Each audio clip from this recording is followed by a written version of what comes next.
Hello guys, nizere ko mumeze neza mwaramutse amahoro.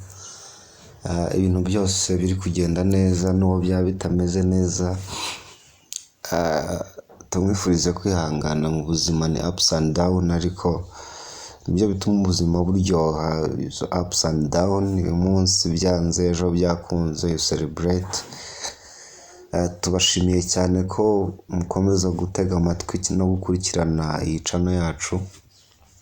Ubusanzwe tubagezaho literature in English, niko bisanzwe bigenda. Tukavuga kuri poetry, tukavuga kuri prose, some different literary works tukaziganiraho, tukareba summary, tukareba some themes, tukarushaho gusobanukirwa ibijyanye n'ubuvanganzo. Uyu munsi rero nk'uko mubizi tubagezaho n'ibijyanye na ICT. Reka tuganire kuri CAMIS cyangwa se KAMIS nk'uko bamwe babyita. System ikoreshwa cyane muri education sector, system abarimu bifashisha iyo bari kurikodinga amanota kugira ngo bakore report z'abanyeshuri yaba ari ku gihembwe cyangwa se ku mwaka. Hari igihe gishize dukoresha iyi system, ariko ugasanga abantu barakomplaininga ko ushiramo amanota ejo ukayabura, basubiramo wajya guprintinga bulletin ugasanga amanota yavuyemo, cyangwa se nayo wasevinzemo ntube sure ko yagiyemo. Uyu munsi tugiye gufatikanya kwiga uburyo bushyashya bwabaye upgraded buzajya budufasha kurikodinga amanota yacu muri KAMIS ku buryo buri safe kandi buri secured, ku buryo wumva wizeye ko amanota yawe niba wamaze kuyaregistaringa muri system ugira icyizere cy'uko araza kugumamo. Hanyuma unkurikire tugendane kuri iyi video ngiye kukwereka. Ushobora gukoresha telefone yawe ukaba wabikorera aho uri hose, ariko na machine wayikoresha bigakunda. Icya mbere ni uko ufite imwe muri browser igufasha ku accessinga internet.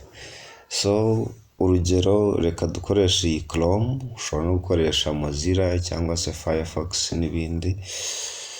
Reka dukoreshe Chrome, urayifungura ikaraninga. Mu gihe iri kurodinga ifunguka, icyo dukora ngamo iyo yacu CAMIS, hanyuma tukayifungura, tugategereza ko irodinga igafunguka. Ugomba kuba uri ahantu ufite internet ihagije kugira ngo ibintu byawe bize kwihuta, bitagenda gakeya, bikore vuba nk'uko nawe ubishaka. Ngira ngo murabona ko iri gufunguka, itweretse ahantu hari create account na login. Hari create account ni ku muntu utari waba registered, utari wagira account muri iyi system. Urugero, uri umwarimu mushyashya cyangwa se wenda maybe ku kigo cyanyu kitakoreshaga iyi system. Icyo gihe gusaba gukanda kuri create account, ukayicreatinga. Wenda dukozeho kuri create account mbere kuko bifunguka. Ngo dukoze kuri create account, nkaho tuba tugiye kwiregistaringa, bagusaba ID yawe. Murabona ahantu hari aho kwandika Rwanda National ID, hanyuma ugaklika hano kuri search the teacher, ugahita ubona amazina yawe. Murabizi ko Mineduc bidufite aho amakuru iyo wamaze kuba umukozi n'ubundi amakuru yawe abitswe, bahita bageneratinga amakuru yawe, hanyuma ugacreating account, ugashiraho na password yawe, akaba ariho uzajya winjira. Ariko twebwe tugiye kureba uburyo twinjiza amanota, kuko already tugiye kubikora nk'abantu bafite account. Ubwo turajya kuri login, baduhaho gushyira phone number, creating account. Phone number niba ari nka username, dushyiremo phone number yacu is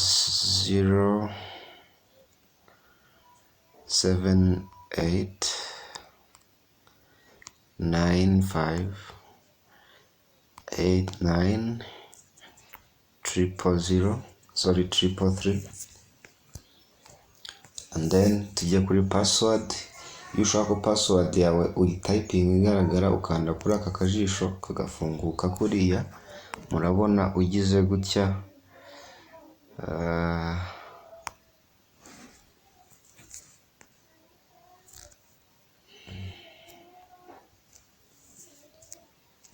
Sorry for malfunction of the device.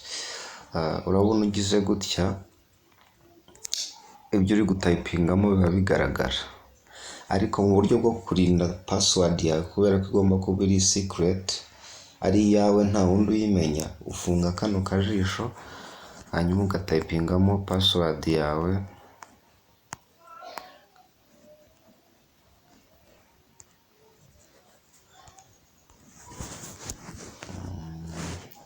Hanyuma murabona ahantu handitse recover password, iyo wayibagiwe niho ukanda ukayihindura.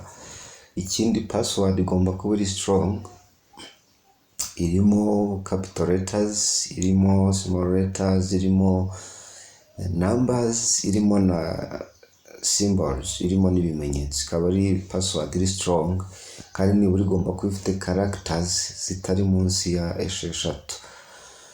So iyo umaze kwinjiramo gutya ukabona iyi paper ifungutse, get ready for new max upload, icyo ukora usoma izi instructions zose. Wamara kuzisoma you click on OK, ukonfaminga ko wasomye amategeko n'amabwiriza ugomba gukurikiza.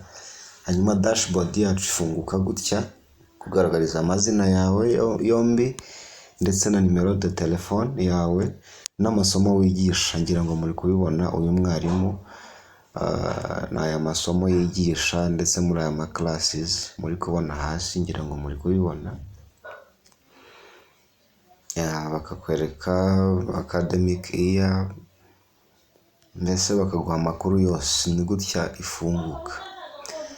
Hanyuma twebwe ubwo tugiye gushyiramo amanota, nicyo kintu turi kwigaho.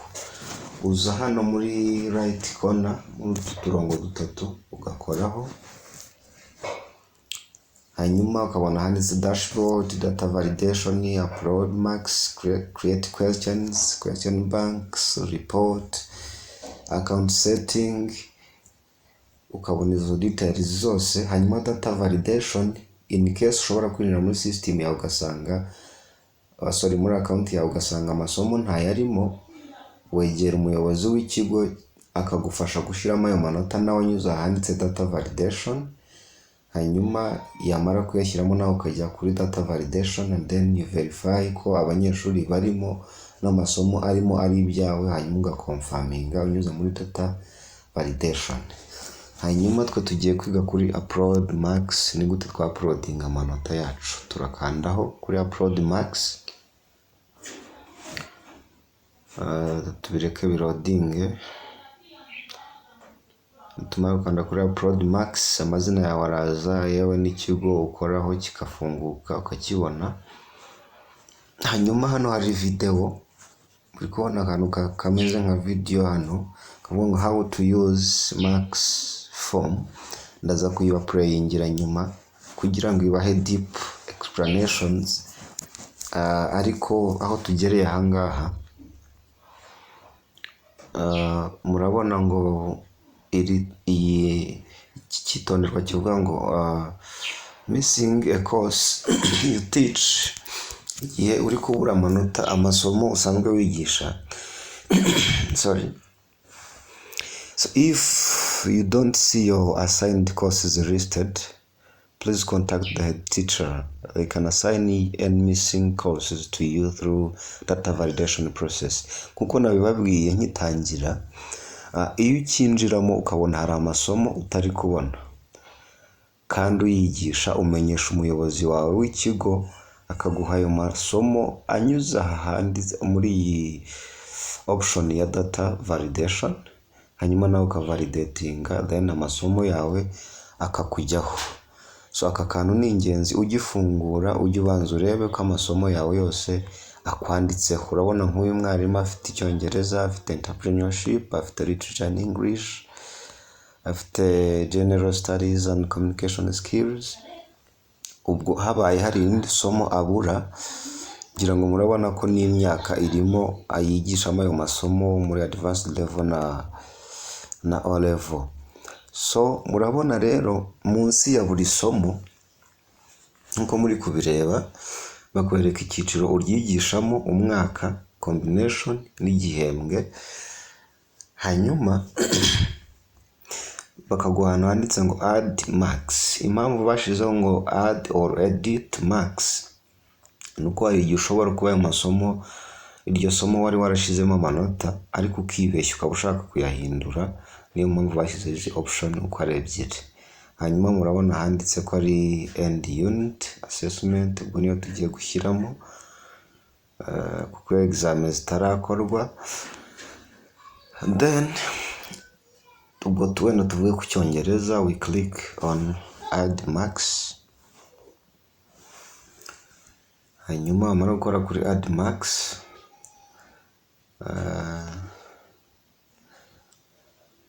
ushobora kuza hano kuri add marks ugahicuzinga nahe manota ugiye gushyiramo. Impamvu mbona end unit itari gufunctioninga nuko aya manota already yamaze kuba registered arimo, ariko ubwo abaye atarimo naho haba hari black, niho ukora ari project. Kuri bano bigisha za project ukora kuri project, yaba ari kuri end term exam ugakora kuri exam, kuri end term hanyuma ugakora close. Ubwo bivuze ko ariho ugiye gushyira amanota. Hanyuma uyikoze ko hano kuri add marks, amanota yawe ajyamo neza rwose muri system. Urategereza ikarodinga, katutegereze. Murabona uko bifungutse, amanota yarasanzwe arimo, ariko reka tuvuge ko uyu mwana twamuhaye amanota atariyo, wenda tugiye nko kueditinga twaribeshye. Urakora hano editing, hanyuma numara ku editinga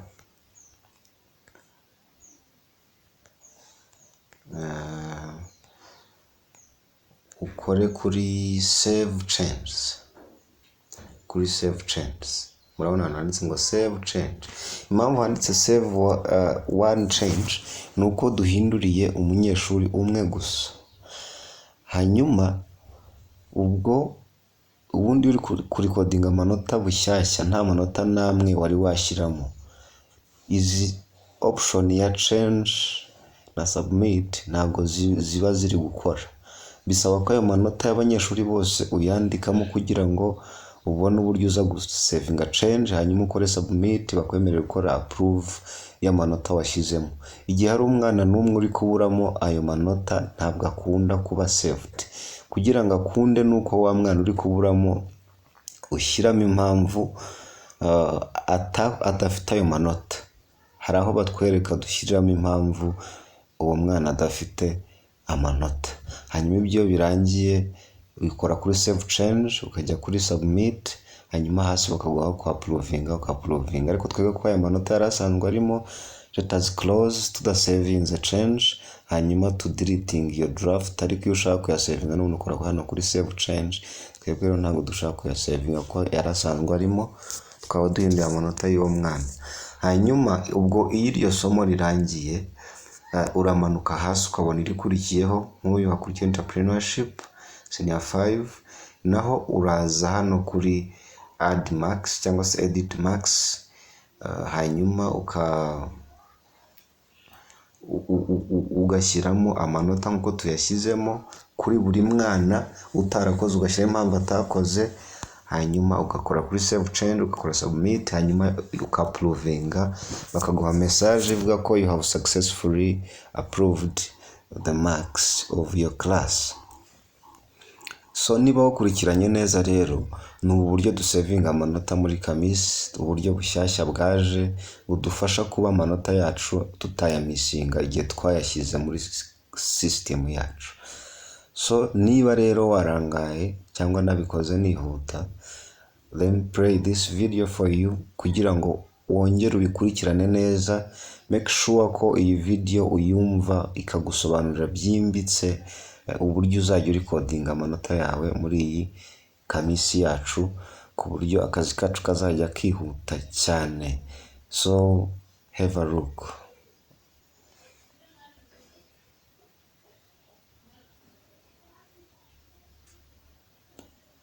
So tugiye kureba iyi video iduhe deep explanations about how to record marks in Kamis. So just play the video.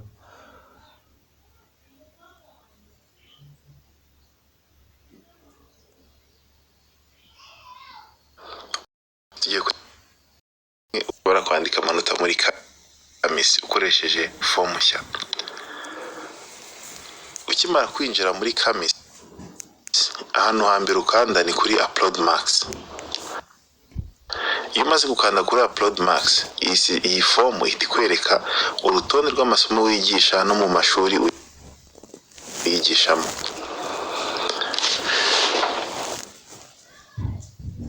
Igihe ubonye hari isomo wigisha ku kigo cyawe ariko utari kubona kuri uru rutonde ruri aha ngaha, icyo gihe uvugisha umuyobozi wawe w'ikigo, head teacher, akagushiraho iryo somo akoresheje data validation. No kuvuga ngo icyo gihe yamaze kugushiraho iryo somo, nawe ujya muri data validation ugakora approval nk'uko bisanzwe bikorwa.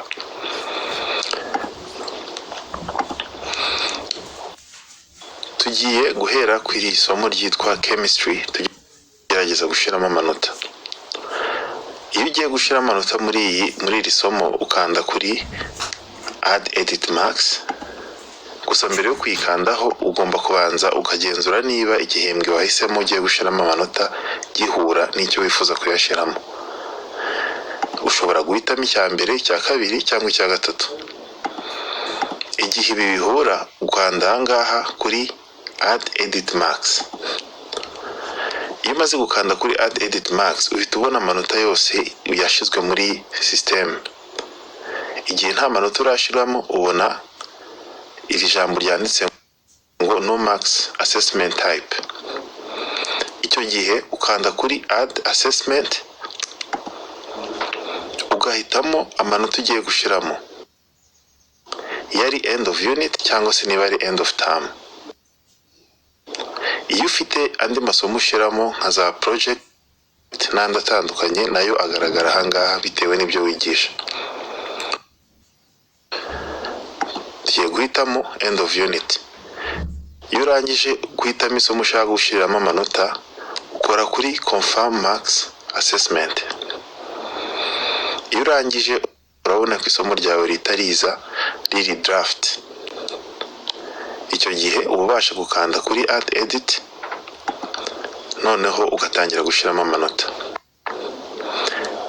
Aha ubona urutonde rw'abanyeshuri bose na nimero yabo, ndetse ukabona nawe ushobora gushiramo amanota n'amanota uri gukosoreraho. Iyo ushaka gutangira kwandika amanota, ukanda handitse add marks kuri uwo munyeshuri, hanyuma ugashiramo amanota. Iyo ushiramo amanota, ntabwo ugomba kurenza limite cyangwa se amanota atarengwa ariyo 40. Murabona ko mbigerageje bikanga, ngerageje kongera nanone, murabona ko system ihita ibimenyesha yuko bidakunda gushiramo amanota arenze ari ayagenwe. Ubwo icyo nkora ni ugushiramo amanota ahura. Amanota ahura ntari munsi yakwiye kuba ashirwamo. Urabona ko iyo nkomeje kubigerageza ntabwo bikunda. Iki gihe wandika amanota yawe muri system, aya manota wandika aba yibika ku mashini yawe cyangwa se telefone urimo ukoresha. Igihe ugize ikibazo cya interinete urakomeza ukandika, ntago sisiteme ikubuza kwandika. Ndetse habayeho no kuba igikoresho uri gukoresha cyazima cyangwa se kigahinduka, murabona ko iyo ugarutse ya manota urayasanga. Ariko igihe utari wayasevinga cyangwa se ubona aka kantu k'umuhondo, biba bivuze ko amanota akiri ku gikoresho cyawe uri gukoresha wandika, ataragera muri kamisi sisiteme.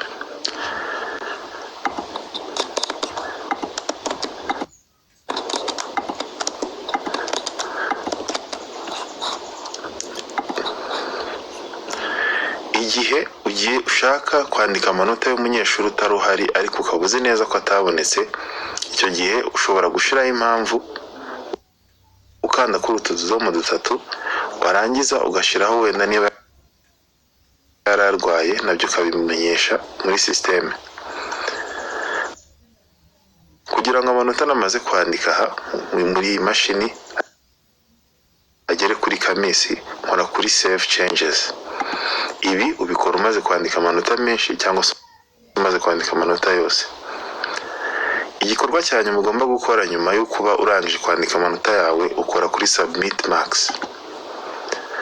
Murabona ko sisiteme ihita nsaba gushyiramo amanota yose y'abanyeshuri bose kugira ngo yemerere kuba nakora approve y'aya manota. Ubwo ndasubira inyuma nongere nshiremo amanota abura. Murabona yuko n'aha hejuru amanota agenda azamuka bitewe n'ayo nsigaje kwandika. Murabona ko iyo ndangije amanota yose ahita aba 100%. Ubwo icyo nkora ndakora save, nayo nkayageza muri sisiteme. Aha bivuze yuko aya manota nasigaje igikorwa cya nyuma cyo kuyasevinga, kuyasubmitinga. Iyo nkoze submit marks, murabona ko kuri iyi nshuro sisiteme iranyemerera kuba nakora approve y'aya manota. Ndamutse nkanze approve, murabona yuko nabyo bise bikunda. Iyo umaze gukora approve, igikorwa cyo kwandika amanota kuri iri somo, kuri iyi assessment type, kiba kirangiye.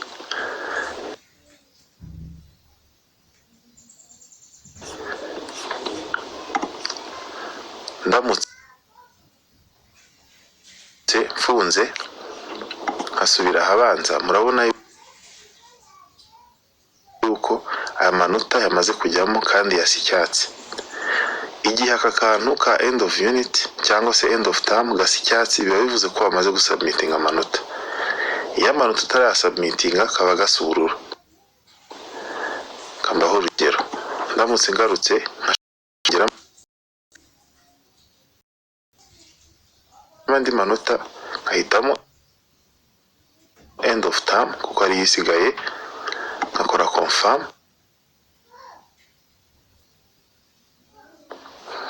Murabona yuko amanota arahari.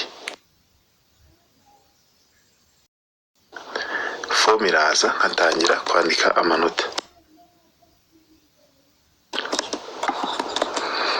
Ndamutse ngarukiye aha kuko ikibazo cya interinete, nka savinga cyangwa se imashini, narangiza nkafunga.